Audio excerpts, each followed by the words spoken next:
James Turner for the untouchable true school sports.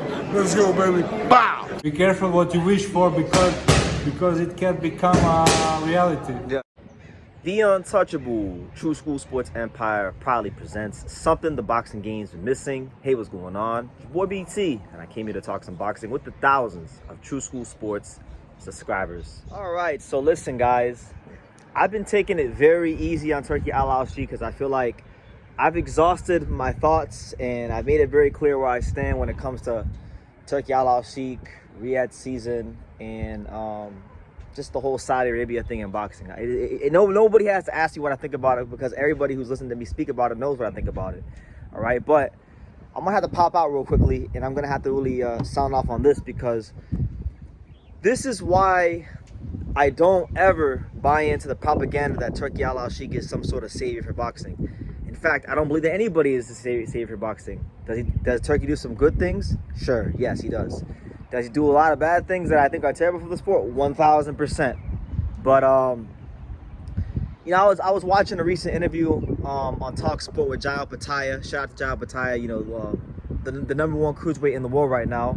A guy who really and truthfully, when you watch him fight, you see the talent, you see the ability. He's had 2 really good fights with Marius Breedis, but outside of that, he's been starving to get those big time fights. And he don't even listen. Really, Opetaia don't even care about the names per se. He just wants to go undisputed. He doesn't care about a lot of the other stuff that comes with boxing. He's just a fighter, and he's down for whatever. He's one of them guys, man. You know a real one when you see one. And Opetaia, I believe, is a real one, right? So Turki Alalshikh is Saudi Arabia and Riyadh season. They supposed to have all this money, and they're supposed to be investing all this investment in the boxing, right? And Opetaia is a fighter that they're supposed to, be doing right by. He's one of the top fighters that is under the Riyadh season umbrella. And according to Opetaia himself in the recent Talk Sport interview, he has to fight some German guy for his mandatory. I think his name's like Sinkara or something like that. Some guy he's probably gonna knock out in 5 rounds or less. And then after that, he's supposed to fight on the undercard of Ben versus Eubank 2, which is going to be a massive card in the UK. A lot of eyes, a lot of viewership, a big potential for Opetaia to really increase his superstardom. And he's made it very clear that, look, he can't get right now, for whatever the case may be, he can't get the fight with Gilberto Soto Ramirez, right? Badu Jack and McCallion got a fight going on for the title, I believe, the WBC. So he's trying to take the next best guy, and the next best guy in his eyes that he feels would get him credibility and fast track him towards getting these fights against Zoro and others is Chris Billam-Smith, which I agree with. I think the Chris Billam-Smith fight is a great fight for Opetaia. Chris Billam-Smith is a former champion. Chris Billam-Smith has beaten, top cruiserweights. He's still a top cruiserweight himself, even if he doesn't have a belt. And with the fight being in the UK, Billam-Smith is a recognized, respectable, credible name, especially to the UK fans. So by beating him, that obviously would enhance the reputation and the marquee value of a guy like Opetaia. Now, explain to me, guys, how Turki Alalshikh is getting bankrolled by the Saudi Arabian government. He's getting all this money from the Saudi Arabian government, but you're telling me they're only gonna give Opetaia, the number 1 cruiserweight in the world, a $1 million budget? That's ridiculous. Not for him. I'm talking about for the whole fight, for both fighters. So apparently, according to Opetaia, they said that the agreement was 50-50. So, Opetaia would take home $500,000. Chris Billam-Smith would take home $500,000, right? Billam-Smith, according to Opetaia, stated that he would want $1 million to fight Opetaia, which I don't blame him. I don't blame Chris Billam-Smith. That's a hard fight. You find a dangerous guy. Opetaia doesn't just knock guys out. He renders them unconscious and changes the trajectory of their careers and their health. So you should try to get as much money as possible in that fight because it's a dangerous fight, one that he'll probably lose. But I can't knock Billam-Smith for that. I feel like both guys should get paid handsomely. You're talking about one guy, Billam-Smith, who's been world champion, WBO champion, and a legitimate one, defended it a couple of times. And you're talking about Opetaia, the Ring Magazine champion, multiple time champion, a really good fighter. So I feel like, they both should probably get $1 million, in my opinion.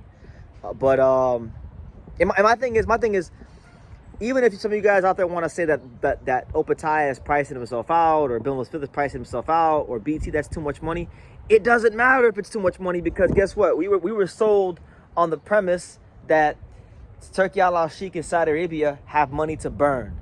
You know, their business was never sold as a regular boxing promotion that was going to look to turn over a profit and make money. So if you're selling yourself as a promotional company that does not care about losing money and will even overpay fighters, well, guess what? One of the fighters you have to overpay is Opetaia. One of the fighters, and if Chris Smith is a guy that Opetaia wants to fight, well, then you got to pay him too, because he's not chopped liver. He's a good fighter himself. So that's what I'm saying, guys. I pushed back very hard over these last couple of years on Riyadh's season in Turki Alalshikh, because I feel like the media, let's be real here, because on True School Sports we are real.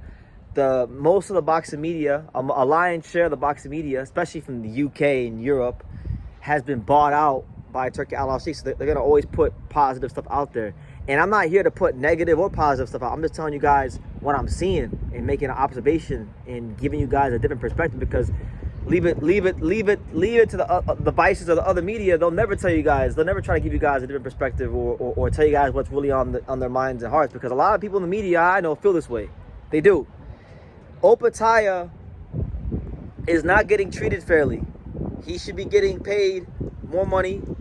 Anybody that is fighting him should be getting paid more money, because he is the best cruiserweight in the world, and he's not difficult. He told you guys what his objective is. His objective is undisputed. So if he's not getting the fights, I know it's not him, because he's ready for smoke. He was ready to punch Simon Jordan through the camera, you know, in the interview. I know it's not his fault. I know Chris Smith ain't ducking no smoke. At least that's how I feel. Some of you guys may feel different. I'm looking at the organizers. I'm looking at Turki Alalshikh. I'm looking at Riyadh season. I'm looking at all the guys on staff there. Why is Opetaia a world champion given such a short budget for a big slot on a big time card when he's a big time fighter himself? That's not fair. That's not right. That's not treating the guy fairly. And again, you're getting bankroll money from the Saudi Arabian government, so it's not like you don't have money to lose. You've been losing money. Now all of a sudden Turki Alalshikh wants to turn over a profit. That sounds kind of American to me. That sounds kind of capitalistic. That sounds kind of like very Western of him, which, you know, he don't like the West, but let's not get into that. But anyway, I'm just making this video to say, look, Opetaia literally told Chris Smith, he said, look, you can have the whole budget. I just want to fight, right? I really think that Opetaia isn't getting treated fairly, and the fine folks in Saudi need to invest more money into him, because he's one of the best fighters they got, and he's a guy that, you know, I don't think he's top 10 pound for pound, but he's right there. Like, you know, one big win, and he beats if he beats Zoto Ramirez or destroys like Chris Smith, maybe you could make an argument for him being on the pound for pound list. He's right there. He's definitely in the top 15 best fighters in the world. So, you know, get it together, Saudi. Get it together, Turkey, because you mistreat my.